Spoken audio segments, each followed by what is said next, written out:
देख रहे हैं सिग्नेचर टॉक और मैं हूं अहमद शाहीन। उम्मीद है आप हजरात खैरियत से होंगे। प्रोग्राम में खुशामदीद। नाज़रीन, आज प्रोग्राम में पाकिस्तान के हवाले से गुफ्तगू करेंगे। पाकिस्तान की जो सियासी सूरत हाल है, गुज़िश्ता दिनों में होने वाले जो अहम वाक़यात हैं उसके ऊपर बात करेंगे पूरे प्रोग्राम में। पहले हिस्से में भी, दूसरे हिस्से में। पहले हिस्से में हमारा जो फोकस है वो बहुत एक अहम डेवलपमेंट है, उसके ऊपर बात करेंगे। जो पाकिस्तान के मुशीर हैं कौमी सलामती के, मुईद यूसुफ साहब, उन्होंने एक प्रेस कॉन्फ्रेंस की। उनके साथ दीगर हजरात भी मौजूद थे और उसमें उन्होंने बहुत खुलकर रियासत की सतह पर भारत का नाम लिया पाकिस्तान के हवाले से, और उसके ऊपर इल्ज़ामात लगाए कि वो पाकिस्तान में जो गड़बड़ करने में मुलविस है। इस हवाले से मुख्तलिफ बातें हुई बहुत तफसील से, और ख़ास तौर पे जो हालिया दिनों में लाहौर में बम धमाका हुआ था उसमें भी उन्होंने, उनके मुताबिक भारत मुलविस था, और इस हवाले से उन्होंने कुछ शवाहिद भी पेश किए। इसके बाद उनका ये भी कहना था कि पाकिस्तान ने भारत के साथ जो बैकडोर रवाबित थे उनको भी ख़त्म कर दिया है, और अब उसके साथ किसी किस्म का कोई रब्ता नहीं रखा जाएगा।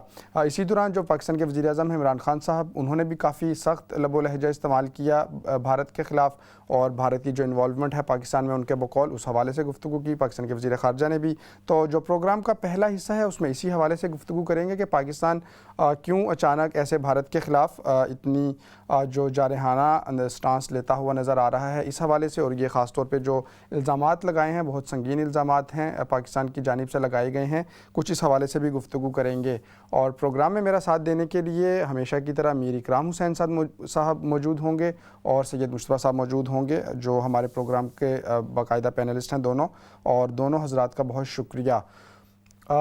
सैयद मुश्तबा साहब, आपसे आगाज़ करना चाहूँगा। पाकिस्तान के जो आला हुकाम हैं उन्होंने खुल के अपने पड़ोसी मुल्क की तरफ इशारा किया, उसका नाम भी लिया, और इसमें क्या आप देखते हैं वाकई मामला इतना संगीन है, और क्या ये अचानक से हुआ? इस हवाले से कुछ फरमाइएगा। अहमद, ये कोई नई डेवलपमेंट तो है नहीं। हम जानते हैं, कोई आज की बात नहीं है, कोई इस जौहर टाउन बम ब्लास्ट का केस नहीं है। इससे पहले माजी में जितनी भी दहशतगर्दी की कार्रवाइयाँ होती रही हैं पाकिस्तान में, उसके जो ताने बाने हैं वो जाके उसी पड़ोसी मुल्क से जाके मिलते हैं। चाहे वो बलूचिस्तान में हो, चाहे वो पंजाब में हो, चाहे वो बाजारों में हो, चाहे वो दरबारों में हो, या किसी बस स्टॉप में हो, जितनी भी दहशतगर्दी की कार्रवाइयाँ और गुज़श्ता कई सालों से जो ये तसलसल चल रहा है, उसके ताने बाने उसी जगह से मिलते हैं। ये अलग बात है कि वो बराह रास्त सरहद के उस पार से कार्रवाई की जाती है, मॉनिटर की जाती है, या किसी तीसरे मुल्क के जरिए की जाती है। इससे पहले हम देखते रहे हैं कि बलूचिस्तान में जो सानेहात हुए हैं उसमें अफगानिस्तान की सरजमीन इस्तेमाल की गई है। तो ये कोई नया, एक तो नया इंकशाफ नहीं है, और दूसरी इस तरह ये जो कहते हैं शवाहिद इकट्ठे कर लेना है, ये कोई नई डेवलपमेंट भी नहीं है। हाँ, एक चीज जो हमें थोड़ी सी मुमताज नजर आती है माजी की कार्रवाइयों के मुकाबले में, कि बड़ा रैपिड ऑपरेशन हुआ है और उसके नतीजे में जो गिरफ्तारियां हुई हैं, किसी नतीजे में पहुंच गए हैं। ये नताइज किस हद तक ठोस है, किस हद तक इन पे सदाकत पर मबनी है, हम तो गुमान यही करते हैं कि ये वाकई सच, ये शायद मुकम्मल तौर पे सच है। लेकिन जिस तेजी से किया गया है, और इसमें भी कहते हैं ये बात भी काबिल सताइश है। तो अब देखते हैं कि इसमें आगे जाके जो है पाकिस्तान इससे फायदे क्या हासिल करता है। क्योंकि अगर आप माजी में देखें तो माजी में आप कराची स्टॉक एक्सचेंज के धमाके देख लें, जो दहशतगर्दी की कार्रवाई हुई थी उसको देख लें। इससे पहले जो है बलूचिस्तान में कुलभूषण यादव का पूरा नेटवर्क जो है वो हमारी इंटेलिजेंस एजेंसियों ने जो है वो अलर्ट किया था। इसके अलावा जो है आपको याद है कि जब जिस वक्त बलूचिस्तान में दहशतगर्दी हुई थी, कचहरी पे हुई थी और इस तरफ पुलिस ट्रेनिंग सेंटर पे हुई थी, उस वक्त जो है हकाम जो है वाज़े तौर पे उन्होंने इस बात के कॉल्स ट्रेस की थी कि उसमें जो है पड़ोसी मुल्क का हाथ है। लेकिन उससे हुआ क्या? उससे हुआ कुछ भी नहीं। ये कोई पहली दफा नहीं है कि पाकिस्तान ने शवाहिद इकट्ठे किए। इससे माजी में पाकिस्तान इस तरह के शवाहिद इकट्ठे भी करता रहा है, और गिरफ्तारियां भी जो है होती रही हैं। हाँ, इस तरीके से शायद ये एक नई मिसाल है कि ना सिर्फ सबको गिरफ्तार किया गया है, बल्कि उनको जो है एक पूरा केस बना के जो है वो सामने पेश किया गया है। अब देखना ये है कि हमारे जो प्रोसिक्यूशन अदारे हैं उनके पास इन दहशतगर्दों के खिलाफ जो है वो किस किस्म के सबूत मौजूद हैं, वो उनको किस तरह प्रोसीड करते हैं, उनको सजाएं भी दिलाते हैं, या उसी तरह जेलों में पड़े पड़े कई कई साल जो है वो ये मामला गुजर जाएगा। ये सारी चीजें देखनी होगी। ये जो इस वक्त जो वाकया हुआ है, इस वक्त जो ये ये जो इसका आउटकम है, इसके इसके समरात क्या होंगे, असल मसला ये है, सिर्फ ये चीज़ काफ़ी नहीं है। जी जी सैयद मुस्तफ़ा साहब शुक्रिया। यकीनी तौर पे इसी हवाले से कुछ मज़ीद भी गुफ्तगू करेंगे आपसे, जो मज़ीद पहलू हैं उनके ऊपर भी बात होगी। मीर इकराम साहब भी हमारे साथ मौजूद हैं, उनको भी गुफ्तगू में शरीक करते हैं। मीर साहब, आप कैसे देखते हैं इस मामले को, और ख़ासतौर पर जो इसकी टाइमिंग है, और इस दौरान ये वाक़या भी हुआ और उसके बाद बहुत तेज़ी से रिस्पॉन्स करते हुए जो पाकिस्तान की सिक्योरिटी फोर्सेस हैं, जो इदारे हैं कौमी सलामती के, वो इसकी तह तक भी पहुँचे। और जो टाइमिंग के हवाले से मैंने गुफ्तगू की, जैसा कि आपके यकीनन इल्म में है कि अफ़गानिस्तान से अमेरिका जा रहा है, और अभी हाल ही में भारत ने कुछ कोशिश की है कश्मीरियों के साथ बैठ के बात करने की। उनको तकरीबन 2 साल के अरसे के बाद उनसे राब्ते जो हैं वो दोबारा से बहाल हुए हैं कश्मीरी क़यादत के साथ भारत के। तो आप इसकी टाइमिंग को कैसे देखते हैं, इस तमाम मामले को?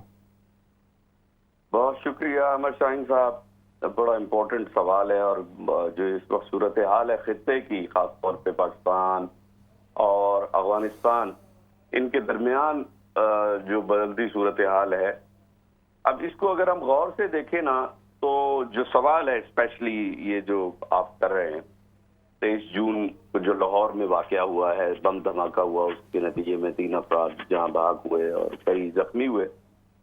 अच्छा, इसकी कई कड़ियां हैं। अगर मैं आपको स्टेप बाय स्टेप बताऊं, जो डायरेक्ट हमसाया मुल्क कहें या हिंदुस्तान पर के जिम्मे, या उनको कहा गया कि इस बम धमाके में, इस एक्शन में हिंदुस्तान इन्वॉल्व है, उसके पीछे एक तो उनकी पूरी जो भी उन्होंने साइबर सिक्योरिटी की अपनी जो एविडेंस है वो बताए, उनके पास स्ट्रॉन्ग एविडेंस मौजूद है, और पाकिस्तानी जो भी एजेंसीज हैं उनके पास एविडेंस है। और उसके साथ साथ जो सबसे अहम बात है वो ये है कि मोदी सरकार की मंशूर का, आरएसएस का मंशूर का हिस्सा है ये, कि ये जो इन्होंने बम धमाका किया, या जो उनका मकसद था इस बम धमाके का, वो उनको अचीव करना था। ये उनके इलेक्शन कैंपेन का हिस्सा था कि जो जिनको मारने के लिए वहां पर पहुंचे या जिस जगह पे हमला किया गया, ये उनके मंशूर का हिस्सा था। तो इससे आप अगर ये ना भी कहें कि जी ठीक है हमने इंक्वायरी की, हमने बहुत तह तक गए, लेकिन मोदी सरकार तो ये क्लेम करके इलेक्शन लड़े थे कि हम ये काम करेंगे, सो उन्होंने किया, अगर तो हम स्ट्रेट फॉरवर्ड चले। और दूसरे जाविये में अगर देखा जाए तो जिनको इस्तेमाल किया गया, अब ये सूरत हाल है कि अफगानिस्तान में जो इस वक्त सूरत हाल पैदा हो रही है, उसके नतीजे में जो पनाहगुज़ीर अफगान महाजरीन वहां पर हैं, और जो आमदोरफ्त अफगानिस्तान से पाकिस्तान में हो रही है, तो ये भी अंदेशा है कि फिर वहां पर, क्योंकि हिंदुस्तान बुरी तरह अफगानिस्तान के अंदर रहते हुए पाकिस्तान के खिलाफ अपने जो नापाक उनके अज़ाइम है वो पूरे करते हैं, उनके जरिए से फिर वो काम लेते हैं। तो कई एक शवाहिद मौजूद हैं जो पाकिस्तान में तकरीबन 30 लाख के करीब इस वक्त मौजूद हैं अफगान महाजरीन जो पनाहगुज़ीर हैं। तो ऐसा नहीं है कि पाकिस्तान में ये जानना कि ये शख्स जिसने ये बम धमाका किया या इसके पीछे कौन अवामिल हैं, किस तरह नेटवर्क बना, तो ये बड़े आसानी से। अच्छा मीर साहब, ये सारी बातें तो उन्होंने कर ली है ना, उन्होंने उस प्रेस कॉन्फ्रेंस में किया, वो पाकिस्तान का मामला है, हम तो यहाँ बैठ के देख रहे हैं। अब उसके असरात क्या होंगे और किस तरह से है, मैं आपसे पूछना चाह रहा था कि ये जो इसकी टाइमिंग है उसको आप किस तरह से देखते हैं, जिस टाइमिंग के ऊपर ये तमाम मामला हुए, और फिर इसके क्या असरात पाकिस्तान के ऊपर होंगे? देखिए, बात तो साफ है कि ये जो इस वक्त अफगानिस्तान में जो कुछ भी सूरत हाल बन रही है, रशिया जब गया और जब जिस सूरत हाल से अफगानिस्तान ये पाकिस्तान के ऊपर कोई, मीर साहब इस हवाले से बताइएगा, पाकिस्तान के ऊपर कोई प्रेशर डालने की कोशिश की जा रही है, और अगर वाकई ये प्रेशर है तो किस काम के लिए उसको पाकिस्तान को अब मनाने के लिए ये इस तरह की? मैं समझ गया आप जो कह रहे हैं कि पाकिस्तान से जो मदद हासिल करने के लिए दबाव, कहीं ना कहीं तो दबाव आएगा पाकिस्तान पे, क्योंकि अफगान अमन में पाकिस्तान हिस्सा रहा है, अफगान अमन का। लेकिन अब अफगानिस्तान का जो जिस अंदाज में अमन के नाम पे उसके अंदर जो कुछ होने जा रहा है, जिस अंदाज में तहरीक तालिबान टेक ओवर कर रही है, और फिर उसका पाकिस्तान पे असर होगा, तो पाकिस्तान उस दबाव में नहीं आना चाहता है। वेरी सिंपल, बहुत सीधा सवाल है कि पाकिस्तान कहता है कि जो अफगानिस्तान में जो भी नुमाइंदा हुकूमत आए, जो अफगानिस्तान की आवाम चाहे, वो आने दे उनको, हम उसमें अब दखल नहीं देना चाहते, हम अमेरिका का जी। हिस्सा, किसी भी सियासत का हिस्सा नहीं बनना चाहते। तो ये तो है, ये तो क्लियर है।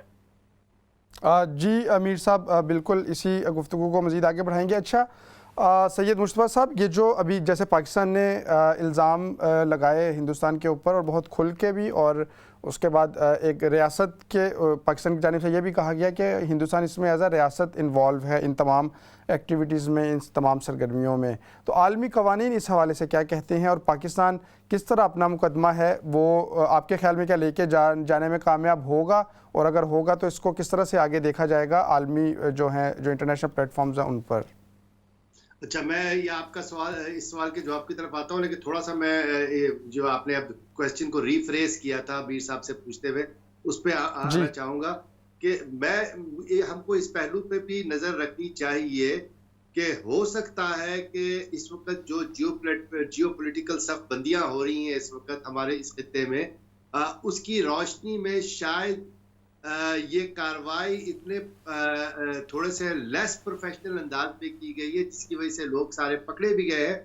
शायद पाकिस्तान को थ्रेट देने का भी इसमें मकसद हो, क्योंकि जिन टूल्स को इस्तेमाल किया है, जैसा मीर साहब ने इशारा किया था, जिन टूल्स को इस्तेमाल किया गया है, जिन एक्टर्स को इस्तेमाल किया गया है, उनके जरिए पाकिस्तान को शायद ये थ्रेटनिंग करना भी मकसूद हो कि इस वक्त जो पाकिस्तान में बड़ी तादाद में लोग मौजूद हैं, अगर पाकिस्तान ने जो है वो कंप्लायंस नहीं किया, उनकी डिमांड्स को नहीं माना, और जिस तरीके से वो चाह रहे हैं पाकिस्तान किरदार अदा करे, अगर वो नहीं करता तो इस सूरत में इस तरह की सिचुएशन जो है क्रिएट की जा सकती है।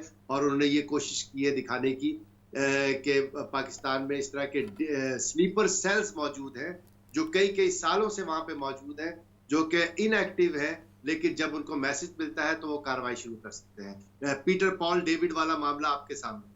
अच्छा, मैं आपकी तरफ सवाल की तरफ आता हूँ, आलमी इदारों वाला मामला। देखिए, बात यह है कि आलमी जो राय साजी है, वो उसका कोई किबला नहीं है। वो अपने मफादात देखते हैं। वो ताकतवर मुल्कों का एक टोला है जो पूरे मुल्क, जो बाकी मुल्कों को अपनी मर्जी के मुताबिक चलाता है। जब उनके मफादात का मामला आता है तो वो बड़ी से बड़ी इंसानी हकूक की खिलाफ वर्जी को भी नजरअंदाज कर देते हैं, और जहां पे उन्होंने किसी को कॉर्नर करना होता है तो छोटी सी कोई बात होती है तो उसको जो है उसका हवा खड़ा कर दिया जाता है। देखिए, इससे पहले भी हमने डॉजियर्स पेश किए थे, वो डॉजियर्स रद्दी की टोकरी के नजर हो गए हैं। और ये बात मत समझे कि सिर्फ पाकिस्तान ही ये डॉजियर्स पेश करता है, भारत भी ये डॉजियर्स पेश करता है पाकिस्तान के खिलाफ, और वो भी रद्दी की टोकरी के नजर हो जाते हैं। उन पे अमल उसी वक्त होता है जब इन ताकतों के अपने मफादात वाबस्ता होते हैं। तो अगर हम ये तवक्को करें कि आलमी राय आमा इससे कोई हलचल पैदा होगी, इससे भारत के ऊपर दबाव पड़ेगा, तो मेरे ख्याल में ये हमारी ख्वाब ख्याली है। इससे कोई फर्क नहीं पड़ेगा। आप आलमी राय अमा की बात करते हैं, मैं कहता हूं कि जो इस्लामी मुल्कों का जो प्लेटफॉर्म है OIC, उसमें ही कोई करारदाद लाके दिखाते हैं अगर इस डॉजियर की बुनियाद पे, तो बड़ी बात होगी। वो भी मुमकिन नहीं होगा। लेकिन पाकिस्तान इस चीज को लेके आगे कैसे चल रहा है, इसमें पाकिस्तानी हुक्मरानों की और पाकिस्तान, जहां तक ये कार्रवाई है, ये काउंटर टेररिज्म एक्शन था, ये तो बहुत कामयाब है। लेकिन जब पाकिस्तान इसको आगे लेके चलता है, वहां पे हम माजी में देखते हैं कि पाकिस्तानी हुकूमतों ने हमेशा नाअहली का मुजाहरा किया है। और मुझे इसमें भी लग रहा है कि इसमें भी ये जो प्रेस कॉन्फ्रेंस है और प्रेस कॉन्फ्रेंस के बाद जो चीजें मीडिया को जारी की गई हैं, उसमें भी या तो नाअहली या बदनीयती का कोई अंसर नजर आता है। और मैं उसकी तरफ आपको इशारा भी करता हूँ। देखिए, आपको याद होगा कि जब बम्बई अटैक्स हुए थे तो उसके बाद भारत ने उस मामले को किस तरीके से जो है उठाया आलमी फोरम में। उसने ना सिर्फ उन वाकयात के ऊपर जो है वाबीला किया, बल्कि जिन एक्टर्स के ऊपर उसने इल्जाम लगाया कि वो लोग मुलव्विस हैं, उनको भी, उनकी तरफ भी ना सिर्फ इशारा किया, बल्कि दुनिया से प्रेशर डलवा के उनको जो है दहशतगर्द तक करार दिलवाया। आपको पता होगा, ठीक है ना, मौलाना मसूद अजहर वगैरह की बात जो है, उनको या हाफिज सईद को उनको ग्लोबल टेररिस्ट करार दिया, क्योंकि उन्होंने सबसे पहले जो है ना सिर्फ निशानदेही की पाकिस्तान की, बल्कि उसमें सदाकत की बात नहीं कर रहा हूं मैं, लेकिन जो उनका तरीकाकार था मैं उसकी ऊपर बात कर रहा हूं। हमने क्या किया, हमने ये बताया कि जिस तरीके से ये टेरर फाइनेंसिंग हुई है, इसका सारा मामला जो है वो एक तीसरे मुल्क से जो है वो मामला हुआ है, ठीक है। उस तीसरे मुल्क का नाम नहीं लिया, इसके अलावा जो 5 लोग हैं जो भारत में जिन लोगों की तरफ इशारा किया गया उनके नाम भी अफशा नहीं किए गए। क्या वजह है? भारत ने तो फौरन सबके नाम अफशा कर दी, सब जिनके ऊपर कोई शक था या जिनके ऊपर वो इल्जाम लगाना चाहते थे उनके नाम ले दिए थे, लेकिन पाकिस्तान ने नहीं लिए। इसका मतलब है कि क्या वो इन चीजों को दूराज रखना चाह रहे हैं? अगर तो हाईएस्ट भारतीय शख्सियत मुलव्विस है तो नाम लेना चाहिए, उससे तो ज्यादा भारत को नुकसान होगा। अगर कोई लोअर लेवल की है तो उसके खिलाफ कार्रवाई का मुतालबा करना चाहिए, उसके खिलाफ मुकदमे का मुतालबा करना चाहिए। फिर तीसरे मुल्क की बात करते हैं, और उसके तीसरे मुल्क से जो है रकम ट्रांसफर की गई है, source of money, origin of money Bharat का नाम लेते हैं, लेकिन ट्रांसफर जिस मुल्क के तहत की गई है उसका नाम नहीं लेते। आप मुझे एक बात बताएं, हमारे एक बहुत सीनियर सहाफी हैं, आप भी जानते होंगे, और जिनका ये दावा भी है कि वो जर्नैलों से बहुत करीब है, जिन्होंने सहाफी की बात कर रहा हूँ, जो हमारे ऑस्ट्रेलिया में जजीरा खरीदने वाले जनरल के बारे में कहते थे कि उनके घर में एक वक्त का खाना बनता है, तो उनके बड़े कनेक्शंस हैं। तो उन्होंने अपने प्रोग्राम में इशारा किया है कि यूएई से जो है, यूएई का नाम लिया, मुझे नहीं पता इसमें कितनी सदाकत है, लेकिन उन्होंने नाम ले दिया अपने प्रोग्राम में कि यूएई से ट्रांसफर हुआ है। इसके अलावा पीटर पॉल भी यूएई से दुबई के चक्कर लगाता रहा है। क्या मुझे एक बात बताएं, क्या ये टेरर नेटवर्क दुबई में मौजूद नहीं है?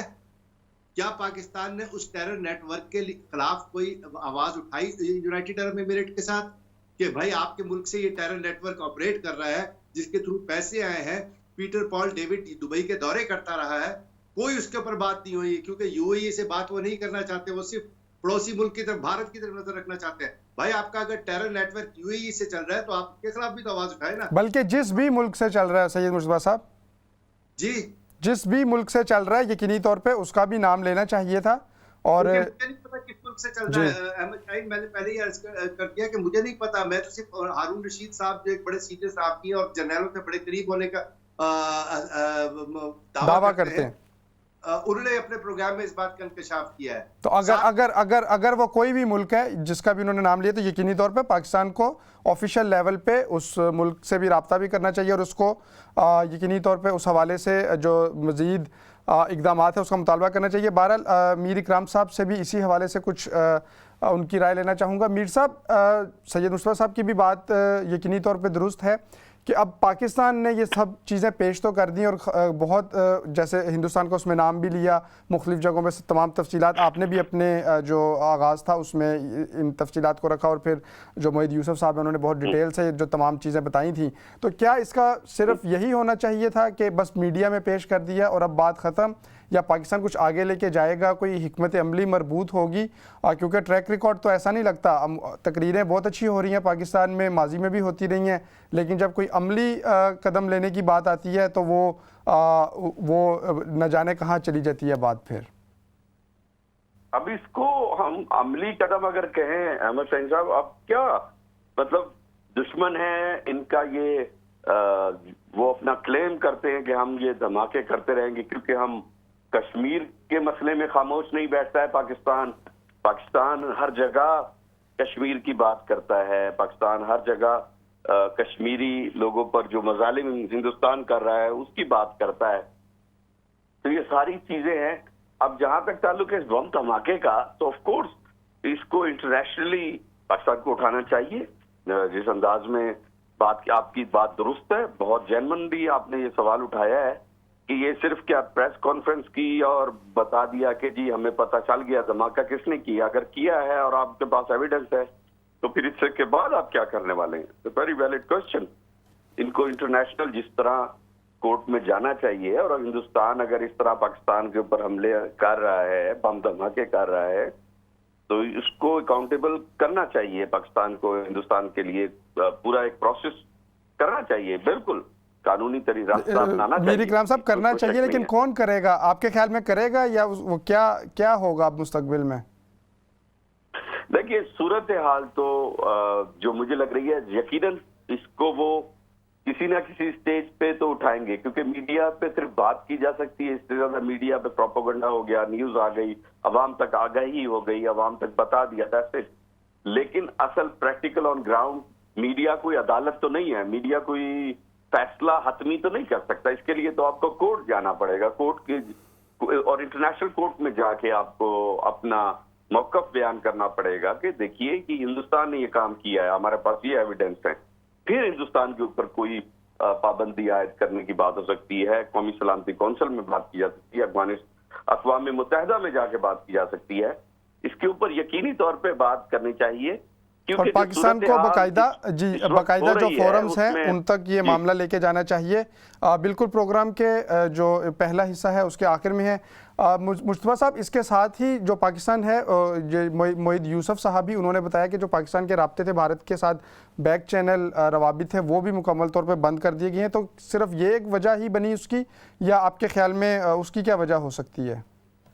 देखिए, बुनियादी वजह यही बनती है जब इतने वाज़ेह सबूत सामने हाथ में आ जाते हैं और आपको ये पता चल जाता है कि आपके मुल्क में ना सिर्फ जान और माल के नुकसान की जिम्मेदारी जो है वो इस मुमलिकत के ऊपर है, तो उसके बाद पॉलिटिकली ये मुमकिन नहीं रहता कि इस तरह के मुल्क से मुज़ाकरात किए जाएं। अगरचे हमारे इससे पहले जो है जान और माल के नुकसान के हवाले से मकबूजा कश्मीर पे जो कुछ हो रहा है वो चीज़ें कोई नज़रअंदाज नहीं की जा सकती, लेकिन चूंकि वो एक मामले के साथ हम अवाम डिसेंसिटाइज्ड हो गए हैं थोड़े से, कि मकबूजा कश्मीर में ये आए दिन होता रहता है, तो उसके साथ रहते हुए उन्होंने उस मुज़ाकरात को जो पाकिस्तान में बाज़ हल्के भारत के साथ अच्छे ताल्लुकात चाहते हैं वो चलाने की कोशिश की थी। लेकिन जब बराह रास्त शहरों के अंदर आके इस तरह की कार्रवाई की जाए और उसके नतीजे में जान और माल का नुकसान हो, तो उसके बाद किसी भी सियासी हुकूमत के लिए अगर मुस्तकिल तौर पे नहीं तो आर्जी तौर पे इस तरह के मुज़ाकरात बंद करना जो है वो नागुज़ीर हो जाता है। अगर वो ना करे तो उनके लिए सियासी मौत साबित हो। जी, और मीर साहब, ये अभी हाल ही मुस्तफा साहब, हमने देखा कि लाइन ऑफ कंट्रोल पे जो सीज़ फायर हुआ उसको यही कहा जा रहा था कि वो जो बैक चैनल रवाबित हैं, तो क्या खुदा न खास्ता वहाँ पे दोबारा से हालात कशीदा होने के चांसेस? नहीं, देखें, मिलिट्री लेवल पे मैं आपको एक बात बताऊं कि बैक चैनल जो डिप्लोमेसी होती है, रवाबित होते हैं, वो तो हर हाल में जारी रहते हैं। हालत जंग होती है उस वक्त भी जारी रहते हैं। आपको पता है कि जंगों के ये असूल है कि जब आपने किसी बड़ी शख्सियत के खिलाफ आप कोई कार्रवाई नहीं कर सकते, अगर कोई जनरल हो या कोई वो हो, और वो तो उसके ऊपर आप जो जंग के दौरान जंग भी जो है आप कोई कार्रवाई नहीं करते, इसलिए कि उसमें एक मखसूस तौर पे मिलिट्री अथॉरिटीज के लेवल पे मुज़ाकरात जारी रहते हैं। तो मैं नहीं समझता कि इसके नतीजे में लाइन ऑफ कंट्रोल पे कोई इस तरह की वो हो सकती, क्योंकि वो खुद भारत के मफाद में नहीं है कि लाइन ऑफ कंट्रोल पे कशीदगी हो। तो मैं समझता हूँ कि वो जो मुज़ाकरात जो है वो इस तरह के जो है वो तो जारी रहते हैं, हालत जंग में भी जारी रहते हैं, वो कभी भी नहीं रुकते, और इसके नतीजे में कम से कम जो है लाइन ऑफ कंट्रोल पे मैं कोई ऐसी कार्रवाई नहीं देखता। जी, बहुत शुक्रिया सैयद मुस्तफा साहब, मीर इकराम साहब, आपका भी शुक्रिया। नाज़रीन, प्रोग्राम का जो पहला हिस्सा था उसमें हम बात कर रहे थे पाकिस्तान के हवाले से, और हाल ही में जो पाकिस्तान के आला सतही जो कायदीन हैं उन्होंने एक प्रेस कॉन्फ्रेंस भी की। उसमें जो पाकिस्तान में हालिया दिनों में होने वाली दहशतगर्दी है उस हवाले से गुफ्तगू की, और उन्होंने उनके मुताबिक उनके पास ऐसे शवाहिद मौजूद हैं जो उन्होंने बाद में मीडिया में पेश भी किए, और उनका इशारा था भारत की जानिब के उसमें इन्वॉल्वमेंट के सबूत मिलते हैं कि भारत की जानिब से पाकिस्तान की सरजमीन पर ऐसी सरगर्मियों का इनेकाद किया जा रहा है, और मकसद उसका यही था कि जो अगर भारत उसमें इन्वॉल्व है तो वो दुनिया के सामने लेके आ जाए। बहरहाल, प्रोग्राम का जो पहला हिस्सा था वो अपने अख्ताम को पहुंचा। मुख्तसर सी ब्रेक का वक्त है, ब्रेक से वापस आएंगे तो पाकिस्तान की अंदरूनी सियासत के हवाले से और गुज़श्ता दिनों के जो कुछ और अहम वाक़यात हैं उनके ऊपर भी बात करेंगे। देखते रहिए इस्लाम चैनल उर्दू।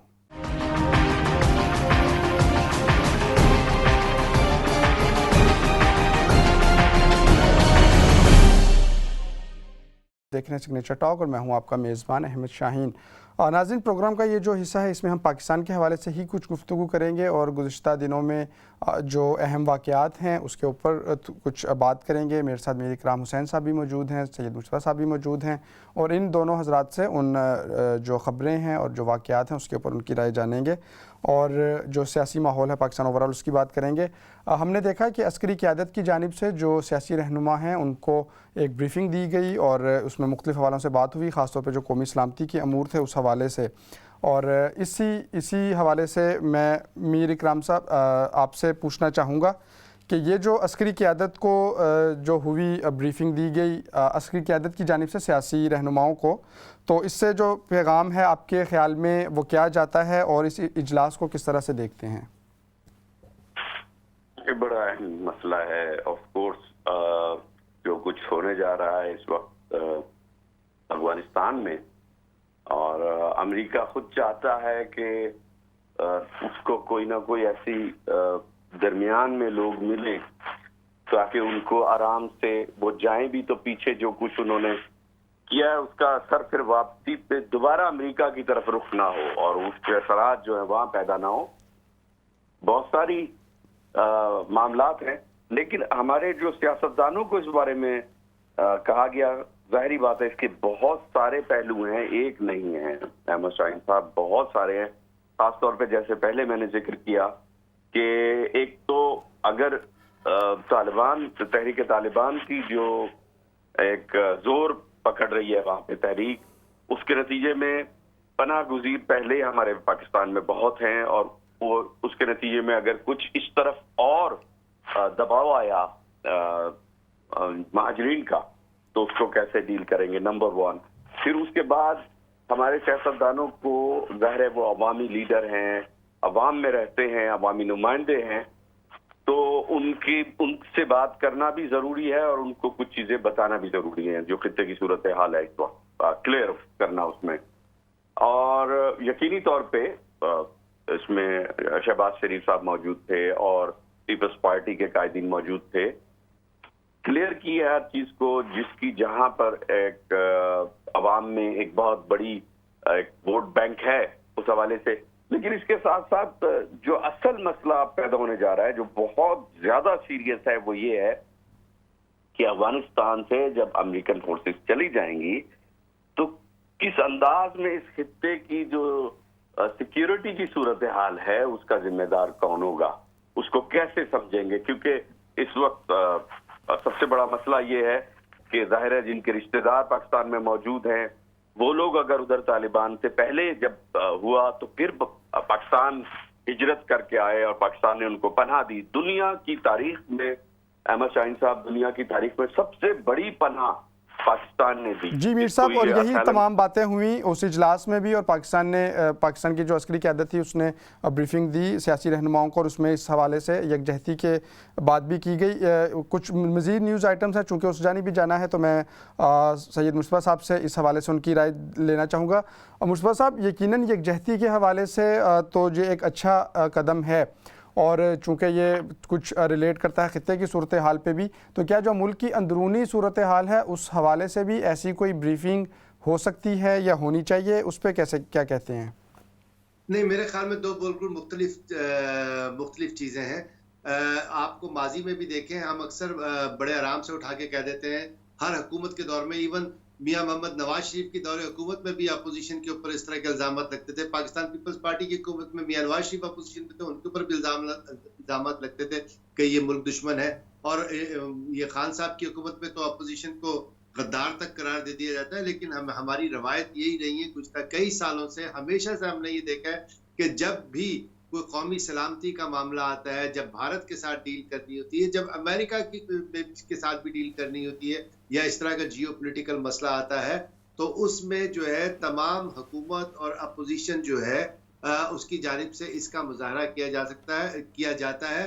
माजी में ये मुजाहरे किए, इसका अमली सबूत दिया गया है कि अपोजिशन हुकूमतें साथ बैठी और वजीर आजम किसी जो भी उस वक्त का वजीर आजम है वो किसी इस तरह के किसी मामले को डील करने के लिए गया तो तमाम हुकूमत और अपोजिशन ने मिलकर उसको जो है मैंडेट दिया कि आप जाएं और जाके बात करें। इस मर्तबा सूरत हाल थोड़ी सी मुख्तलिफ नजर आ रही है, क्योंकि मैं ये नहीं कहूँगा कि शायद वजीर आजम साहब बैठना नहीं चाहते या अपोजिशन उनके साथ बैठना नहीं चाहती, शायद फासले इतने बढ़ गए हैं। जब पोलराइजेशन इतनी ज्यादा हो जाए, इतना खलीज पैदा हो जाए हुकूमत और अपोजिशन के दरमियान, तो उसमें इस यकजहती का मुजाहरा करना मुश्किल लगता है। और मैं समझता हूँ कि ये एक ऐसी चीज है जो पाकिस्तान की सियासत में, पाकिस्तान की इस वक्त जो भी क़यादत इस मामले को डील करेगी, इस जियो पोलिटिकल तब्दीलियों को, उसको सबसे बड़ी मुश्किल का सामना यही करना पड़ेगा कि पोलराइजेशन बहुत है, उसको पाटने की कोशिश, खलीज को पाटने की कोशिश की गई है इस ब्रीफिंग के जरिए। और हम उम्मीद करते हैं और दुआ भी करते हैं कि इस खलीज में कभी वाक़या हो और जब पाकिस्तान इस तरह के मामलात को बैरूनी माज़ों पे और कौमी सलामती के महाज के साथ महाजों पे डील करे तो अपोजिशन और हुकूमत भरपूर यकजहती का मुजाहरा है। जी अमीर साहब ज़रा क्विक आंसर दीजिएगा इसी से रिलेट, चूँकि एक चीज़ है कि हमने देखा कि अपोजिशन भी मौजूद थी और हुकूमती अरकान भी मौजूद थे, और चूँकि अस्करी क़यादत ने तो यकीनन आना था, उन्होंने ही ब्रीफिंग देनी थी, लेकिन हमारे वज़ीर आज़म साहब मौजूद नहीं थे। तो इस बारे में बहुत सी बातें तो हो रही हैं मीडिया में, लेकिन इस अमल को आप कैसे देखते हैं कि चाहे जो भी वजह हो, लेकिन वज़ीर आज़म की गैर हाज़िरी बनती थी ऐसे इतने इंपॉर्टेंट ब्रीफिंग से? देखिए, जो मकसद था इस ब्रीफिंग का वो क्लियर है कि मैं अब आपको सीधे लफ्जों में बताऊं अहमद शाहीन साहब, बड़ा आसान करके, इसमें लंबी बात नहीं है, कि देखो भाई, अफगानिस्तान की तरफ से अब बहुत मसले खराब होने वाले हैं और जो अमेरिका जा रहा है, कुछ भी हालात बिगड़ सकते हैं। तो प्लीज पॉलिटिकल पार्टीज के आप लीडर हैं, आप अपने जलसे जुलूस और ये जो कोई नई हरकतें मत शुरू करना, प्लीज मुल्क के हालात के अंदर हमारा साथ दो, जो सारी बातों का निचोड़ है। अब इमरान खान के लिए अब क्लियर इन्होंने कह दिया था शहबाज शरीफ साहब ने, जो मुझे जितना आपको पता है उतना मुझे पता है, कि अगर ये मौजूद होंगे तो हम नहीं आएंगे। तो मीर साहब बाकी बातें वजीर आजम अपोजिशन की मानते हैं, जो ये बात बड़ी आसानी से मान गए? ये देखिए, ये बड़ा एक नहीं, अपोजिशन, देखिए अपोजिशन से आप इनकार नहीं कर सकते इस मामले। वजीर आजम होने का मतलब कतई ये नहीं है कि अपोजिशन का वजूद ही ना हो। अपोजिशन की अपनी एक वैल्यू है, माननी चाहिए, लेकिन हाँ, जो गलत बात है ना माने। लेकिन जो इस वक्त मसला है, जो असल मकसद था इस ब्रीफिंग का, जो मैं समझता हूँ, अगर उसमें भी ये हमारी अवामी नुमाइंदों को या जो भी है सियासी जमातें, उनकी वैल्यू है, वो पाकिस्तान की अवाम की नुमाइंदगी करते हैं, अब वो अपोजिशन में हो या वो हुकूमत में हो। प्रॉब्लम ये है कि इस वक्त जो हालात हैं पाकिस्तान के, जो कोई भी मोड़ मुड़ सकते हैं। अहमद शाहीन साहब, आने वाले वक्तों में आपको नहीं पता कि किस तरीके से गो के अभी तक अवाम नहीं देख रही कि अल्हम्दुलिल्लाह आज जो लेटेस्ट आपके सामने तुर्की के चीफ जो अभी होके गए हैं, आपके आर्मी चीफ से मिलके गए, उनके आर्मी चीफ, उसकी भी एक वैल्यू है, उसके पीछे एक पूरी एक रीजन है मिलने का। जो हमारा मकसद ये था, यानी अवामी नुमाइंदों का और जो इनका मिलने का, इसका जो मैं समझता हूं असल चीज ये थी कि इन हालात में मुल्क में अमन रखें। आप अपनी पॉलिटिकल एक्टिविटीज के साथ साथ इस चीज पर भी ध्यान दें कि ये ना हो कि आप मुल्क में ऐसा, क्योंकि हमें तो कुर्सी की लालच है, मुल्क किधर जा रहा है कुछ पता नहीं है, थोड़ा सा इस तरफ ध्यान दे। जी मीर साहब, थैंक यू वेरी मच। आपने इस हवाले से अपनी जो गुफ्तगू है वो रखी। एक जो न्यूज़ के जो एक अगली खबर है उसके जानिब बढ़ते हैं। वज़ीर आज़म पाकिस्तान ने बहुत जो एक शानदार खिताब किया असम्बली में, और ख़ास तौर पे ये जो पूरी सिचुएशन है उसके ऊपर उन्होंने बात भी की, और बहुत इंपॉर्टेंट बात उन्होंने ये की कि अमेरिका के साथ अमन की शराकतदारी तो हो सकती है लेकिन जंग में नहीं। और इस हवाले से बहुत जो मौजूदा हालात हैं उसके ऊपर तफसीली उन्होंने बात की, ख़ास तौर पे ये जो अमरीकी जंग रही है अफ़गानिस्तान में, और उसमें पाकिस्तान का किरदार भी, पाकिस्तान को कैसे वहाँ पे लेके जाया गया उस जंग में, और क्या हालात थे उस वक्त के भी और अब क्या हालात हैं, इसके ऊपर बहुत तफसीली गुफ्तगू की वज़ीर आज़म पाकिस्तान जनाब इमरान खान साहब ने। तो इस पर भी हम अपने जो पैनलिस्ट हैं उनसे उनकी राय के बारे में पूछेंगे। मुस्तफ़ा साहब, आप कैसे देखते हैं इस बयान को, जो और ख़ास तौर पे ये जो पूरा तकरीर थी उन्होंने की असम्बली में? देखें अहमद शाहीन, मैं तो हमेशा से इस बात का कायल रहा हूँ कि हमारे जो वज़ीर आज़म हैं वो बहुत अच्छे मोटिवेशनल स्पीकर हैं, और आजकल वैसे भी मोटिवेशनल स्पीकर्स का दौर है। और तो तकरीर जो वो करते हैं, एक तो बगैर पर्ची के करते हैं और बड़ी फिलबदी करते हैं और बड़ी मौसर तकरीर करते हैं। मसला ये है कि तकरीर उनकी पहली तकरीर नहीं है। इस तकरीर के जो मंदरजात हैं वो बिलाशुबा काबिल सिताइश है, और एक एक बात जो है अवाम की उमंगों के मुताबिक है। लोग यही चाहते हैं कि अमेरिका को इस तरह जवाब दिया जाए, और वजीर आजम ने ऐसा ही किया। लेकिन क्या ये जवाब अमेरिका को दिया गया है? इसकी क्रेडिबिलिटी क्या है? इसकी क्रेडिबिलिटी जानने के लिए आपको थोड़ा माजी में जाना पड़ेगा, आपको इनकी मुझसे तकारीर को देखना पड़ेगा। आपको याद होगा कि 6 मार्च को या 7 मार्च को जो है इत्मीनान का वोट लेने के बाद भी उन्होंने तकरीर की थी, जिसमें उन्होंने कहा था कि चाहे सारी जमात मुझसे अलहदा हो जाए, मैं अकेला आखिर दम तक लड़ूंगा। लेकिन हमने देखा कि बजट के सेशन में जमात तो क्या, सिर्फ जमात का एक धड़ा जो है उसकी भी जो अलहदगी वो अफोर्ड नहीं कर सकते थे। इससे पहले आपको याद होगा जनरल असेंबली में तकरीर की थी, वो भी बहुत मुअस्सर तकरीर थी, वो भी अवाम की उमंगों के मुताबिक थी। इससे पहले कौमी असेंबली में बेशुमार तकारीर मौजूद है, एनआरओ नहीं दूंगा, इनको रुलाऊंगा, इनको जेलों में थड़थड़ाऊंगा। कौन कौन जेल में है आप भी देख रहे हैं। एक एवनफील्ड फ्लैट में जो है वो क्या कहते हैं ऐशो आराम की जिंदगी गुजार रहे हैं, दूसरे पूरे सिंध के ऊपर कहते हैं जो है वो हुकूमत कर रहे हैं। तो कोई भी नहीं इस वक्त जो है जेलों के अंदर सरड़ा चौहाई बेचारा है ख्वाजा आसिफ, वो भी शायद जमानत पे बाहर आ जाए। तो इस तरह की बात ये है कि इस तरह की तकारीर से जो है सिर्फ मामला नहीं होता, बल्कि हमको इन तकारीर की क्रेडिबिलिटी चेक करना पड़ेगी कि जो शख्स बोल रहा है, जो शख्स तकरीर कर रहा है, क्या वो उसको एग्जीक्यूट करने की भी सलाहियत रखता है। असल मसला ये होता है कि आप जो बात मुंह से कहें उसको एग्जीक्यूट करें, उसमें जो मुश्किलात दरपेश हो। देखिए मेरे और एक लीडर में फर्क क्या है, ख्वाब मैं भी देखता हूँ, ख्वाब मीर साहब भी देखते हैं, ख्वाब आप भी देखते हैं। हम चाहते हैं कि वो ख्वाब हमारे पूरे हो जाए, लेकिन हमें उन ख्वाबों की ताबीर, उनकी तकमील की हमारे पास जराए नहीं है, क्योंकि मुश्किलात बहुत दरपेश है। लीडर के ये होता है कि वो ना सिर्फ उसके पास एक प्लान होता है, बल्कि उन मुश्किलात के साथ निपटने की उसमें सलाहियत भी होती है।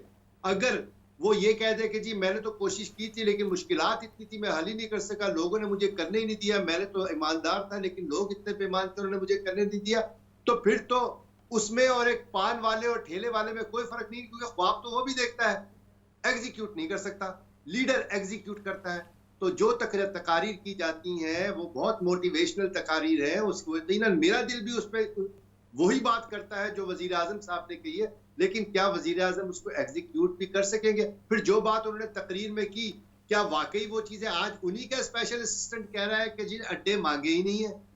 तो मैं आपसे कहूँ अहमद शाहीन, मैं तो आपकी दावत कबूल नहीं करूंगा। आप परेशान के यार मैंने तो मुस्तफा को कोई दावत ही नहीं दी है ये ऐसे कह रहे हैं कि मैं दावत कबूल नहीं करूंगा। तो असल मसला कुछ और है, जिसकी तरफ थोड़ी सी निशानदही मौलाना फजलुर रहमान ने आज के जलसे में भी की है। मैं नहीं जानता कि उसमें कहां तक सदाकत है, वो सिर्फ सियासी बयान है या नहीं है कि उन्होंने कहा है कि अमेरिका ने एयर स्पेस मांगी है, अड्डों की बात ही नहीं की है। लेकिन यहाँ पे अड्डों की बात लेके पूरा शोर मचाया जा रहा है, ना सिर्फ वजीर आजम की, उस पर सोशल मीडिया पे एक हंगामा मचा हुआ है कि वजीर आजम ने अवाम की मुंगों की बात की, बल्कि आर्मी चीफ जनरल बाजवा के हवाले से भी ये खबर दे दी गई कि उन्होंने शहबाज शरीफ को बोला कि नहीं अड्डे ना देने का फैसला इमरान खान साहब का है जी। तो ये तो मामला जो है क्रेडिबिलिटी आपको मेरे ख्याल में ज्यादा वो जी सैयद मुस्तफा साहब, मीर इकराम साहब से भी इसी हवाले से पूछना चाहूँगा। अमीर साहब, ये जो अमेरिका पर बहुत ज़्यादा सख्त तनकीद की वज़ीर आज़म पाकिस्तान इमरान खान साहब ने, इसकी रीज़न क्या देखते हैं आप, इसकी वजह क्या देखते हैं? ठीक है अड्डे नहीं देने चाहिए, और जो अफ़गानिस्तान की जंग थी माजी में जिस तरह से पाकिस्तान को मजबूर किया गया, या पाकिस्तान कि उस वक्त की जो क़यादत थी उसने ये समझा कि पाकिस्तान को उसमें इन्वॉल्व होना चाहिए, वो उन्होंने किया। लेकिन अब इमरान खान साहब जो इतनी सख्त स्टेटमेंट, इससे पहले भी उन्होंने कुछ इंटरव्यूज़ भी दिए और एक दो जगह पे जो उन्होंने तहरीर उनकी शाया हुई उनकी जानिब से, तो कुछ सख्त ज़ुबान इस्तेमाल कर रहे हैं अमेरिका के हवाले से, इसकी क्या रीज़न है? बड़ी सिंपल, बहुत शुक्रिया, बहुत आपने अहम और बड़ा तफसीली सवाल किया। मैं क्लियर बताऊं, इसका बड़ा सिंपल सा जवाब है। इस वक्त पाकिस्तान, चाइना, तुर्की, इसकी जो डेवलपमेंट है और जिस अंदाज में पाकिस्तान तरक्की कर रहा है, तो अब आप ये देखिए कि पाकिस्तान उसी अंदाज में चलेगा ना कि उसको अपने मुल्क को देखना है, अपने मुल्क की तरक्की को देखना है। अगर अमेरिका उसको जंग में घसीटेगा और कहेगा कि नहीं आप मुझे अड्डे दें ना दें, आप इस जंग में हमारे साथ शामिल हो, तो वो कहेगा आई एम सॉरी, मैं इस वक्त कुछ और, हमारी मूव कुछ और है। और आपके लिए, आप पे इल्म में है कि अफगान तुर्की जो यूनियन, जो एक ट्रीटी साइन हुई थी आज से 100 साल पहले 1921 में, आज इस वक्त आज के दिन से वो तमाम जो जितना बड़ा किरदार इस वक्त तुर्की हुकूमत कह लीजिए या तुर्क फौज इस वक्त अफगानिस्तान में करने जा रही है, उसके अंदर ऑब्वियसली एक अमन के लिए करने जा रही है, तो उस पर अफगानिस्तान भी किसी हद तक राजी है। उनके भी बड़े क्लोज रिलेशन है तुर्क आर्मी के साथ भी, तुर्क गवर्नमेंट के साथ भी। तो आने वाले वक्तों में जो आप देखेंगे डेवलपमेंट अफगानिस्तान के लिए भी, उस हद तक पाकिस्तान भी कहीं ना कहीं फ्लेक्सिबल है तुर्की के साथ। लेकिन अमेरिका जो चाहता है इस वक्त, वो उस पर पाकिस्तान राजी नहीं है। उसकी सबसे बड़ी वजह यह है कि उसका अमन से कोई ताल्लुक नहीं है जो इस वक्त अमेरिका चाह रहा है। और अगेन फिर पाकिस्तान पर इल्जाम रखे जाएंगे माजी की तरह कि आपने अमेरिका का साथ दिया, तो पाकिस्तान वो दोबारा इल्जाम नहीं लेना चाहता। किसी किस्म की भी जंगी मामलात में पार्टनर नहीं बनना चाहता, जो क्लियर किया हमारे वजीर आजम ने पाकिस्तान के। हाँ, अगर अफगानिस्तान में कोई अमन का मामला है उसके अंदर हम पार्टनर इन पीस बन सकते हैं। तो मैं समझता हूँ ये बहुत क्लियर बात है। इससे ज्यादा और क्या अमेरिका चाहता है? अमेरिका क्यों चाहता है कि पाकिस्तान जो नेक्स्ट डोर है ये तो वापस चले जाएंगे? और ना मालूम ये क्यों चाहते हैं कि जब आप वापस जा रहे हैं, अमन करना चाहते हैं तो आप जाएं। जी। फिर आप क्यों चाहते हैं कि इस खित्ते के लोग आपस में लड़ें और उसके बाद आप जाएं यहां से? तो ये एक मुनाफिकाना चाल अगर आप ना चलें तो ये बेहतर होगी। इस मुल्क के रहने वाले, इस घर के रहने वाले लोगों को आपस में मत लड़वाएं, ये अमन से रहने दें इनको। आप बाहर से आके इस घर में आग ना लगाएं मुनाफिकाना अंदाज में। तो यहाँ के खित्ते के लोगों अपना अमन में रहने दें। जो ये सिंपल मैसेज है अमेरिका के लिए इस खित्ते के लोगों का। Thank you very much. एक और जो अहम मामला है, गुज़िश्ता रोज़ पीडीएम का जलसा हुआ और वहाँ पे बहुत बड़ी बड़ी तकरीरें भी हुई। जो मौलाना फजलुर रहमान है वो भी मौजूद थे, शहबाज शरीफ साहब भी मौजूद थे। और शहबाज शरीफ साहब का कहना था कि इमरान खान साहब की जानिब भी इशारा कर रहे थे कि वो कहते हैं घबराना नहीं, लेकिन मैं कहता हूँ घबराओ और इसे भगाओ। तो मुस्तफ़ा साहब, आपसे पूछना चाहूँगा, क्या अब अपोजिशन, पीडीएम, ये शहबाज शरीफ साहब वगैरह जितने भी हैं, अब ये तरले मिन्नतों पर आ गए हैं? पहले तो इस तरह से है कि कुछ अरसा ये जलसा करते हैं, उसके बाद फिर एक तवील अरसा रेस्ट पे चले जाते हैं, और उसके बाद फिर अचानक से आते हैं और यकीनी तौर पे जो तकरीरें हैं बहुत तुंदो तेज़ होती हैं। लेकिन इस बार तो लग रहा है कि उसके साथ साथ कुछ तरले मिन्नतों पर भी आ गए हैं और अब हुकूमत को गिराना या उसको भगाना अकेले उनके बस का काम नहीं लगता। देखिए, हुकूमत को गिराना तो इनके बस में, सियासी जमातों के बस में है ही नहीं है। ये तो जो फैसला करने वाली कुव्वतें हैं वो काम करती हैं और वही मीडिएशन का रोल भी अदा करती हैं, वही मामला तय भी करती हैं। देखिए, आपको ये जो जलसा हुआ है, ये बुनियादी तौर पे जो है, ये नई सफ बंदियां जो होने जा रही हैं पाकिस्तान की डोमेस्टिक पॉलिटिक्स में, ये उसका आगाज है। देखिए, अब आप ये देख लें कि ये पावर शेयरिंग जो निगोसिएशन हो रही है, जो कि बैकडोर चल रही है, उसके तहत जो है अब तमाम सियासी जमातों ने आइंदा अगले साल के लिए जो है, साल डेढ़ साल के लिए जो है अपनी सियासी कैंपेन चलानी है। और मैं समझता हूं कि ये जो सवात का जलसा है पीडीएम का, ये उसी चीज का आगाज है। और अब जो है वो, चूंकि इस वक्त मामला तय हो चुके हैं कि मुस्लिम लीग नून की जो है पॉलिटिक्स किसने लेके चलनी है, अपोजिशन जमातों ने किस तरह बैठना है, नई सफबंदी क्या होगी, नया पावर शेयरिंग फार्मूला क्या होगा, इन सब चीजों पे बात चल रही है। और मैं तो शुरू से ये बात कह रहा हूं कि ये बुनियादी तौर पे हमने उधर ही आके खड़े हो जाना है। देखिए, पाकिस्तान तहरीक इंसाफ तो जमात तो है नहीं इस वक्त आपके सामने। आप चाहे इसके साथ इत्तेफाक करें या मीर साहब शायद इत्तेफाक ना करें, लेकिन आप देखें कि पाकिस्तान तहरीक इंसाफ के बहुत थोड़े से लोग हैं और बहुत ही नातजुर्बाकार लोग हैं, जैसे मुराद सईद हो गया या जरताज गुल हो गई। इन्होंने सियासी जमातें तो नहीं चलानी ना, सियासी जमातें तो जो है सीनियर सियासतदानों ने चलानी है। पाकिस्तान तहरीक इंसाफ में जो इस वक्त सीनियर सियासतदान है वो शाह महमूद कुरैशी हैं, फरदौस आशिक अवान है और इस फवाद चौधरी हैं। ये है, क्या ये पाकिस्तान तहरीक इंसाफ के अरकान है? क्या आमिर लियाकत तहरीक इंसाफ का रुकन है? क्या नजर मोहम्मद गोंदल और ये जो लोग हैं, ये अब तो अरबाब गुलाम रहीम भी आ गए हैं, माशाल्लाह, मुबारक हो बहुत बहुत आपको। वो भी पाकिस्तान तहरीक इंसाफ में शामिल हो गए। क्या ये लोग जो है पाकिस्तान तहरीक इंसाफ के हैं? तो आगे जाके जो है ये जो पावर शेयरिंग फार्मूला है, ये इन्हीं दो जमातों के दरमियान होना है। ये दो जमाती निजाम है, पाकिस्तान पीपल्स पार्टी और मुस्लिम लीग नून। ये जो पीडीएम जो थी, जिसमें पीपल्स पार्टी और नून लीग दोनों हिस्सा था, ये बड़ा गैर फितरी इत्तेहाद था और इस गैर फितरी इत्तेहाद को उसकी असल शक्ल में लाया गया है।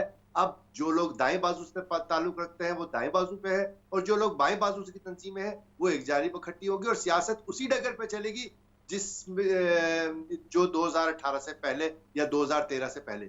जी मुस्तफ़ा साहब, अमीर साहब जो जलसे के हवाले से ही कुछ गुफ्तगू करेंगे। हमने देखा कि शहबाज शरीफ साहब तो मौजूद थे, उन्होंने तकरीर भी की, और लेकिन मरियम नवाज़ वहाँ पे मौजूद नहीं थी। इससे पहले हम देखते रहे हैं कि अक्सर जलसों में जब शहबाज शरीफ साहब मौजूद नहीं होते थे और वो कुछ अरसा चूँकि कैद में भी थे, तो मरियम नवाज़ साहिबा बहुत जो हैं वो चूँकि क्राउड पुलर भी हैं, वो मौजूद होती थी, उनमें शिरकत करती थी और अपनी धुआंधार तकारीर की वजह से जानी भी जाती थी। तो ये इसको कैसे देखते हैं कि ज़रूरत नहीं थी मरियम साहिबा की, या ये वही बात है जो अक्सर हल्के करते रहते हैं कि शहबाज शरीफ साहब और मरियम साहिबा कभी भी एक प्लेटफॉर्म पर इकट्ठे नहीं हो सकते। ये तो बात सच है कि खानदान के अंदर ज़ाहिर एक तवील अरसा शहबाज शरीफ साहब ने खिदमत की है पंजाब की बहैसियत वजीर आला। उन्होंने बहुत तरक्याती मंसूबे भी किए जो नजर आते हैं फिजिकली पंजाब में, और एक अच्छे वजीर आला भी रहे, इसमें कोई दो राय नहीं है। लेकिन अब जहां तक ये अदालतों के मामले हैं या जो ठेकेदारी मामला हैं, इसमें तो हमें, वो तो अदालत में हम कुछ नहीं कह सकते। लेकिन अब जहां तक है मरियम साहिबा का ताल्लुक, ठीक है वो नवाज शरीफ साहब की साहबजादी जरूर हैं, लेकिन वो खानदानी हिसाब से हो सकता है वो वारिस समझ रहे हैं उनको। लेकिन अगर प्रैक्टिकली इलेक्शंस में, प्रैक्टिकली सियासत में भाई के साथ अगर किसी भाई ने साथ दिया तो वो शहबाज शरीफ साहब थे। दुख सुख में अगर कोई भाई वक्त पर साथ रहा नवाज शरीफ के तो वो शहबाज शरीफ थे। तो मुल्क बदर भी हुए, तकलीफें भी भाई के साथ उठाई हैं और वो शहबाज शरीफ ने उठाई हैं। तो ये बाहर से बाहर से तो नहीं, लेकिन कुलसूम इनका मरियम नवाज का आई एम सॉरी इतना ज्यादा किरदार नहीं रहा। वक्तन फवक्तन बहैसियत बेटी नहीं, शहबाज शरीफ साहब की वैल्यू अपनी जगह है मुस्लिम लीग नून में, इसमें कोई दो राय नहीं है। अगर हम अब हमारी सियासतदानों की बदकिस्मती ये है कि वो काश इन लम्हात को समझें कि ये जो अगली बारी मेरी बारी तेरी बारी, अब 3 पॉलिटिकल पार्टीज हो गई हैं, तो टेक्निकली देखना ये है कि अब अगली बारी किसको मिलती है। ये हम जितना मर्जी बेचारा वर्कर किसी भी पॉलिटिकल पार्टी का हार्ड वर्क करे, जितना मर्जी कर ले, लेकिन ऊपर बैठे हुए लोग जो है ना वो बारियां डिसाइड करके बैठे हुए हैं। उनको पता है कि कौन किधर से जीतेगा। तो मीर साहब आपके ख्याल में अगली बारी किसकी है, इसका भी जिक्र कर दें। शहबाज शरीफ, बिलावल अगली बारी, ये क्लियर है। ये शाह महमूद कुरैशी साहब, जहांगीर तरीन साहब, ये सारे उनको ज्वाइन कर लेंगे। यस, ऐसे बहुत हैं अभी तो ये सारे शतरंज के मोहरे अभी चले नहीं हैं। ये तो अभी बहुत हैं ऐसे जो अभी खामोश बैठे हैं। लेकिन आप देख, बिलावल है और शहबाज शरीफ है, उसके अलावा कौन है? जी मुस्तफा साहब, मैं मीर साहब से पूछ रहा हूँ। मीर साहब, अगर शाह महमूद कुरैशी, फवाद चौधरी, आमिर लियाकत, नजर मोहम्मद गोंदल, फरदौस आशिक अवान, बाबर अवान, ये आजम सवाती, ये पीपल्स पार्टी और मुस्लिम लीग नून ज्वाइन कर लेंगे तो पाकिस्तान तहरीक इंसाफ में क्या रह जाएगा? देखिए, ये पाकिस्तान की जमहूरियत की बदकिस्मती है कि उसमें नून लीग हो, पीपल्स पार्टी हो, तहरीक इंसाफ हो, वो सियासी जमातें अपना किरदार सही तरह, इवन तहरीक इंसाफ खुद, वो जो असल तरीका होता है जमहूरियत का, उस पर अमल दरामद नहीं हो पाए, और यही वजह है कि आज जो हालात हैं वो इस तरह के हमें नजर आते हैं। बहुत शुक्रिया सैयद मुस्तफा साहब, आप भी हमारे साथ मौजूद रहे। मीर इकराम साहब, आप भी हमारे साथ मौजूद रहे। नाजरीन, ये था आज का सिग्नेचर टॉक। उम्मीद है आपको पसंद आया होगा।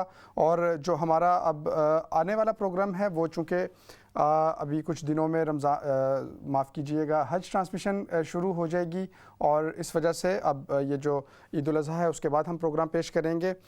इसके साथ ही अपने मेज़बान अहमद शाहीन को इजाज़त दीजिए। अल्लाह निगहबान।